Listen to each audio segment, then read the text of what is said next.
ಆತ್ಮೀಯ H16 news ಅರ್ಥಾತ್ ಹೇ ಸೀತಾರಾಮಗೆ ಸ್ವಾಗತ. ನಾನು ನಿಮ್ಮ MI ಅಥವಾ ಮಲ್ಲಪ್ಪ ಜೋತಾವಾರ್. ಆದ್ಮೇಲೆ ಈಗ ತಾವು ದಿನ ಸುದ್ದಿಗಳನ್ನ ಅದರ ಜೊತೆಗೆ ವಿಶೇಷತೆಗಳನ್ನ ನೋಡ್ತಾ ಹೋಗಿ ವಿಶೇಷ ಈ ಮೊದಲನೇ ಸುದ್ದಿಯನ್ನು ನೋಡಿ.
ಪರಾಜಯ ಮಾಡದ ಸರ್ಕಾರಕ್ಕೆ, ರೈತರಿಗೆ ಪರ ಪರಿಹಾರ ಘೋಷಣೆ ಮಾಡದ ಸರ್ಕಾರಕ್ಕೆ, ಅವಿವೇಕಿ ಸರ್ಕಾರಕ್ಕೆ, ಅಧಿಕಾರಕ್ಕೆ ಕಿತ್ತಾಡುತ್ತಿರುವ ಮಂತ್ರಿ MLAಗಳಿಗೆ, ರೈತರ ಕೆರೆ ಕಟ್ಟೆಗಳಿಗೆ ನೀರು ತುಂಬಿಸಲು ವಿಫಲವಾಗಿರುವ ಸರ್ಕಾರಕ್ಕೆ, ಬೀಜ ರಸಗೊಬ್ಬರ ಖರೀದಿಗೆ FIDಯನ್ನು ಕಡ್ಡಾಯ ಮಾಡಲು ಹೊರಟಿರುವ ಸರ್ಕಾರಕ್ಕೆ, ರೈತರಿಗೆ ಪರ ಪರಿಹಾರ ಘೋಷಣೆ ಮಾಡದ ಸರ್ಕಾರಕ್ಕೆ, ಕಳೆದ ಸಾಲಿನ ಬೆಳೆ ನಷ್ಟ ಕೊಡಲು ವಿಫಲವಾಗಿರುವ ಸರ್ಕಾರಕ್ಕೆ, ರೈತ ವಿರೋಧಿ ಸರ್ಕಾರಕ್ಕೆ, ವಿದ್ಯುತ್ ಖಾಸಗೀಕರಣ ಮಾಡಲು ಹೊರಟಿರುವ ಸರ್ಕಾರಕ್ಕೆ,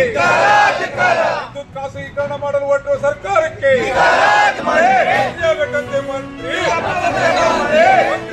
ಮಂತ್ರಿ ಹಳ್ಳಿಗೆ ಬರದ ಮಂತ್ರಿಗಳಿಗೆ, ಕಾಡುತ್ತಿರುವ MLAಗಳಿಗೆ, ರೈತರ ಕಷ್ಟ ಕೇಳದ ಮಂತ್ರಿ MLAಗಳಿಗೆ, ಹಳ್ಳಿಗೆ ಬರದ ಕೈ ಕಟ್ಟಿ ಕುಂತಿರುವ ಸರ್ಕಾರಕ್ಕೆ, ವಿದ್ಯುತ್ ಅನ್ನು ಖಾಸಗೀಕರಣ ಮಾಡಲು ಹೊರಟಿರುವ ಸರ್ಕಾರಕ್ಕೆ, ಹಣವನ್ನು ಘೋಷಣೆ ಮಾಡದ ಸರ್ಕಾರಕ್ಕೆ ಬೇಕೇ ಬೇಕು,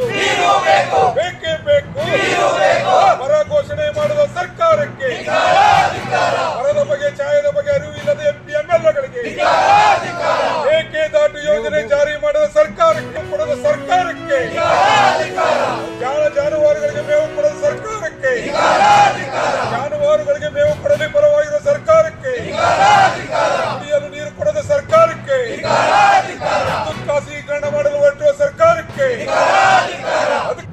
ಚಾಮರಾಜನಗರ ಜಿಲ್ಲೆ ಗುಂಡ್ಲುಪೇಟೆ ತಾಲೂಕಿನ ವ್ಯವಸ್ಥೆ ಹೆಂಗಾಗಿದೆ ಅಂತಂದರೆ, ಇಡೀ ಕರ್ನಾಟಕಕ್ಕೆ ಅಲ್ಪಸಂಖ್ಯೆಯಲ್ಲಿ ಮಳೆ ಆಗಿರ್ಬೋದು, ಬೇರೆ ಕಡೆ ನೋಡಿ ಅಲ್ಪಸಂಖ್ಯೆಯಲ್ಲಿ ಅಲ್ಪ ಸ್ವಲ್ಪ ಆಗ್ಬಿಟ್ಟು ಮಳೆನ ಈಗ ನಮ್ಮ ಜೋಳ ಬಿತ್ತಿದ್ದಾರೆ ರೈತರು, ಎಷ್ಟು ಇಲ್ಲ ಬಡಪೀತರ ಆಗಿದೆ ಅಂತಂದರೆ ಎಲ್ಲ ಒಣಗಾಗಿದೆ. ಅಂದರೆ ಇದಕ್ಕೆ ಸಂಬಂಧಪಟ್ಟ ಅಧಿಕಾರಿಗಳು ನಮಗೆ ಗೋಗಳಿಗೆ ಮೇವು ಕೊಡಿ ಅಂತಂದರೆ ಮೇವು ಕೊಡಲ್ಲ. ನೋಡಿ ಮೇವುಗೋಸ್ಕರ ಜೋಳ ಬಿಟ್ಕೊಂಡಿದ್ದಾವೆ, ಜೋಳ ಎಲ್ಲ ಒಣಗಾಗಿದೆ. ಹಾಗಾಗಿ ದಯವಿಟ್ಟು ಇದಕ್ಕೆ ಸಂಬಂಧಪಟ್ಟ ಅಧಿಕಾರಿಗಳು ನಮಗೆ ಪ್ರತಿಯೊಂದು ಹೋಬಳಿಯಲ್ಲಿ ಗೋಶಾಲೆ ತೆಗೆದು ಪ್ರತಿಯೊಂದು ಗೋಗೆ ಮೇವನ್ನು ನೀವು ಸರ್ಕಾರಕ್ಕೆ ಆದೇಶ ನೀಡಿ ಮೇವನ್ನು ಒದಗಿಸ್ಕೊಡುವಂಥ ನಿಟ್ಟಿನಲ್ಲಿ ಮಾಡಬೇಕು ಅಂತ ನಾನು ಈ ಮುಖಾಂತರ ಕೇಳ್ಕೊತಾ ಇದ್ದೀನಿ. ಸಾಮೂಹಿಕ ನೇತೃತ್ವ ಕರ್ನಾಟಕ ರಾಜ್ಯ ರೈತ ಸಂಘ ಹಾಗೂ ಹಸಿರು ಸೇನೆಯ ನಾನು ಬರ್ಗಿ ಮಹೇಶ್ ಮಾತಾಡ್ತಾ ಇದ್ದೀನಿ. ಏನಪ್ಪ ಅಂತಂದರೆ, ನಮ್ಮ ಈ ಗುಂಡ್ಲುಪೇಟೆ ತಾಲೂಕಲ್ಲಿ ಫುಲ್ಲು ಮಳೆ ಬಿದ್ದಿದೆ, ನಿಮ್ಗೆ ಎಲ್ಲಿ ಮೇವು ಪೂರೈಸೋಕ್ಕಾಗಲ್ಲ, ಆಗಾಗ ಮಳೆ ಆಗಿದೆ ಅಂತ ಹೇಳ್ತಾ ಇದ್ದಾರೆ. ಅಂದರೆ ಇಲ್ಲಿ ಎಲ್ಲೂ ಮಳೆ ಆಗಿಲ್ಲ ಸ್ವಾಮಿ.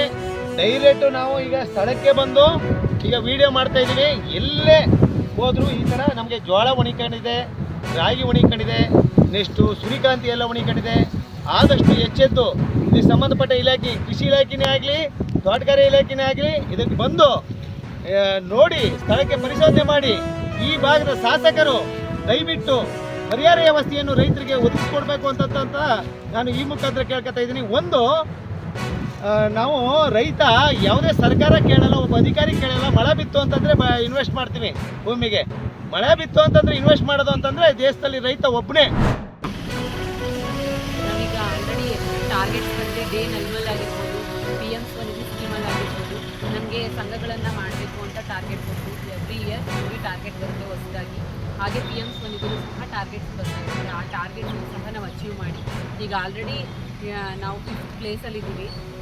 PM ಸ್ವನಿಧಿ ಲೋನ್ಸ್ ಏನಿದೆ ಅವುಗಳನ್ನೆಲ್ಲ ಕೊಟ್ಟೋದ್ರ ಮುಖಾಂತರ ಅಚೀವ್ಮೆಂಟ್ ಎಲ್ಲ ಮಾಡಿದ್ದೀವಿ. ಆದರೂ ಸಹ ನಮಗೆ ಈ ಗೌರವಧನ ಆಧಾರದ ಮೇಲೆ ಹೆಚ್ಚಾಗಿ ಇನ್ಸೆಂಟಿವ್ ಬೇಸ್ ಮೇಲೆ ವರ್ಕ್ ಮಾಡಿ ಅಂತ ಹೇಳ್ತಾರೆ. ಆ ಥರ ಇನ್ಸೆಂಟಿವ್ ಬೇಸ್ ಮೇಲೆ ವರ್ಕ್ ಮಾಡೋದು ತುಂಬ ಕಷ್ಟ.